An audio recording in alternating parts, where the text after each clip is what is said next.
Have you ever thought about the power of a single decision? What if, at the dawn of humanity, the course of history had been altered by a simple act of asking for forgiveness? Today, we revisit one of the Bible's most profound stories, Cain and Abel. But this time, we reimagine. What if Cain had chosen repentance over anger?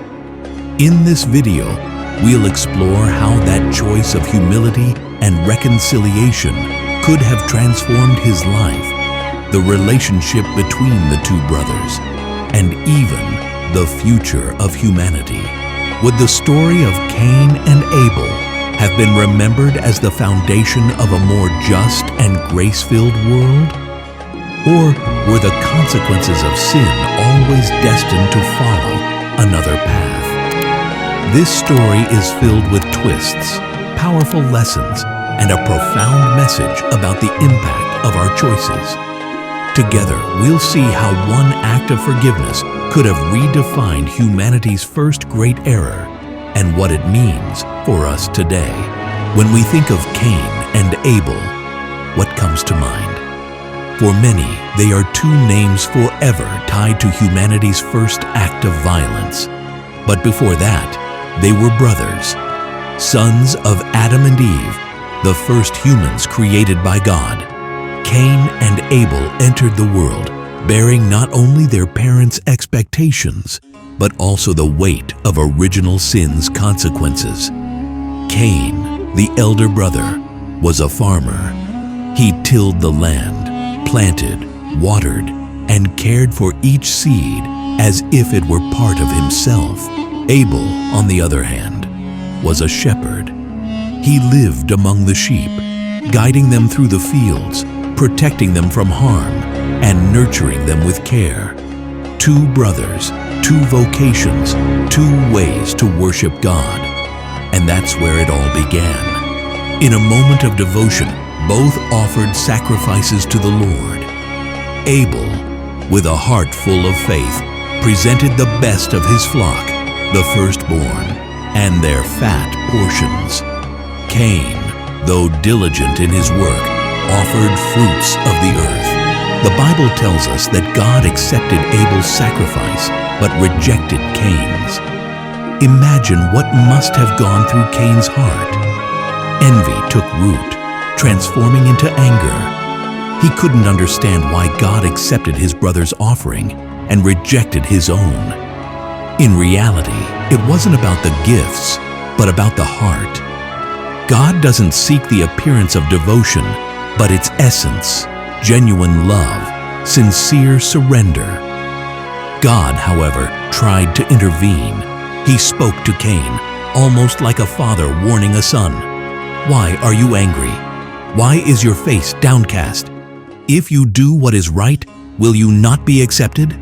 But if you do not do what is right, sin is crouching at your door. It desires to have you, but you must rule over it." It was a warning, a chance. God was there, extending his hand, urging Cain to choose the right path. But anger is a treacherous feeling. It blinds, distorts, consumes.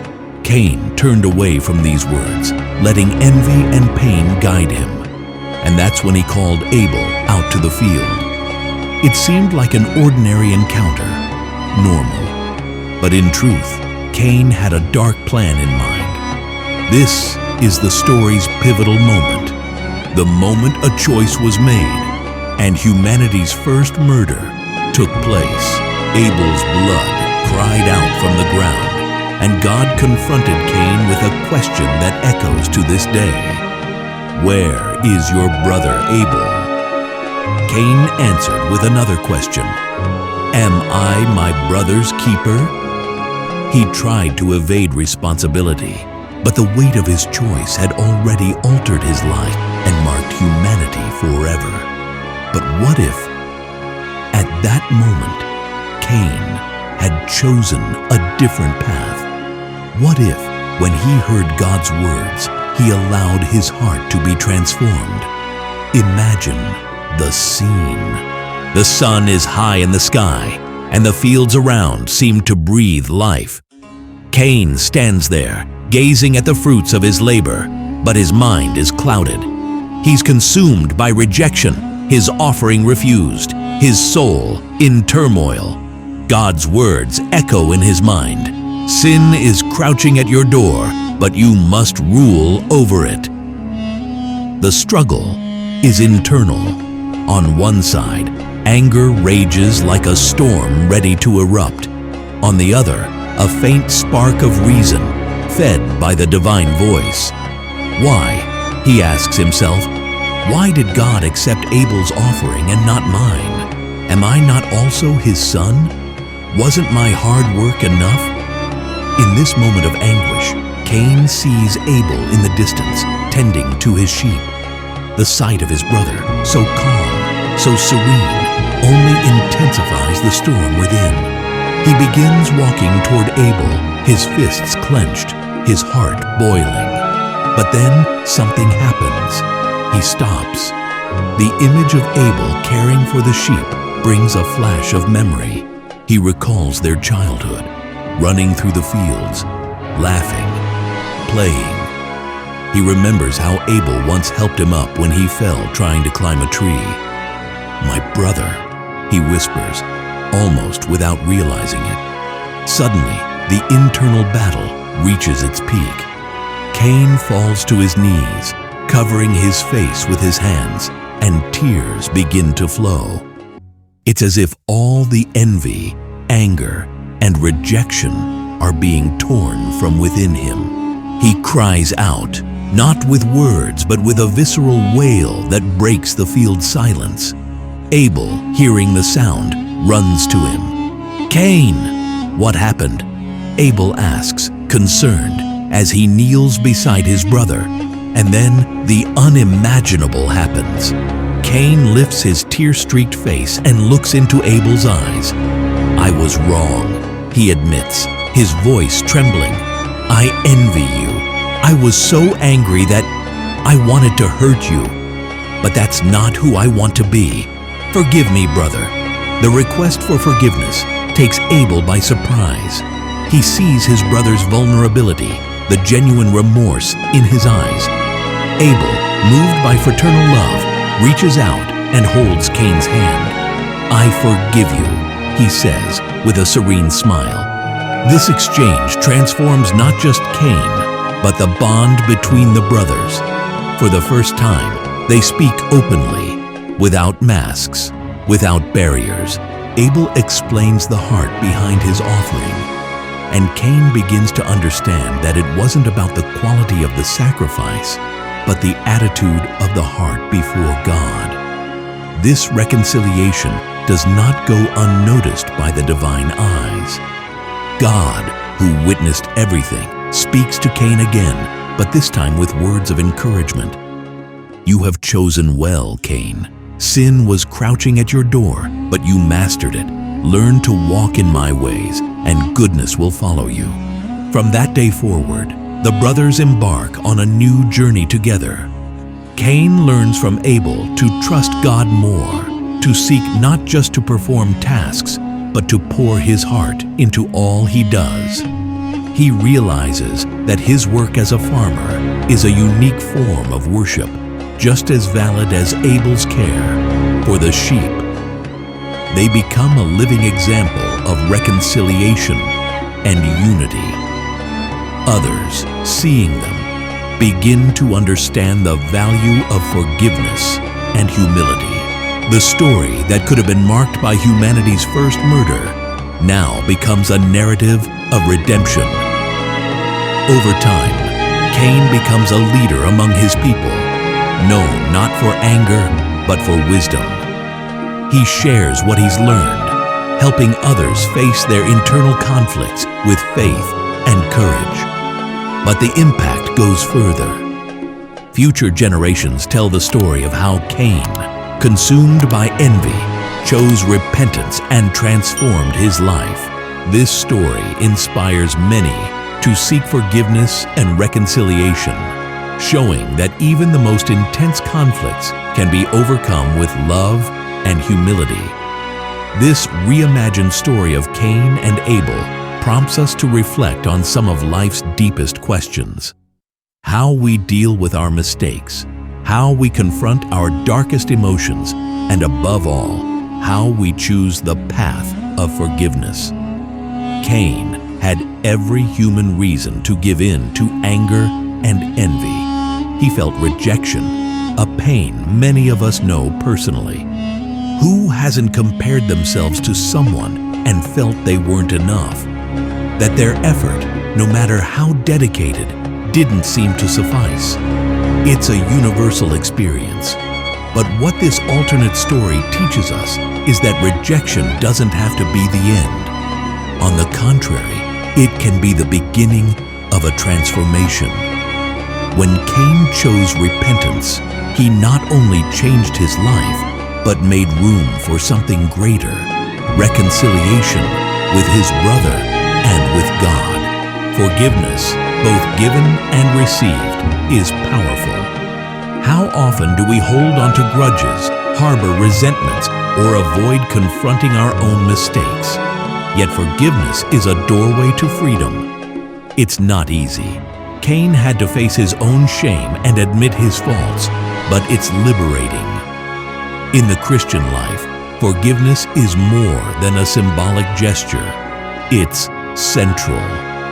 Jesus taught us to pray, "Forgive us our debts, as we also have forgiven our debtors." The act of forgiving isn't just for the other person's benefit. It's for ours as well.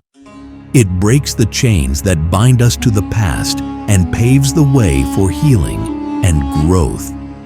Now think, how many times have you been in Cain's place?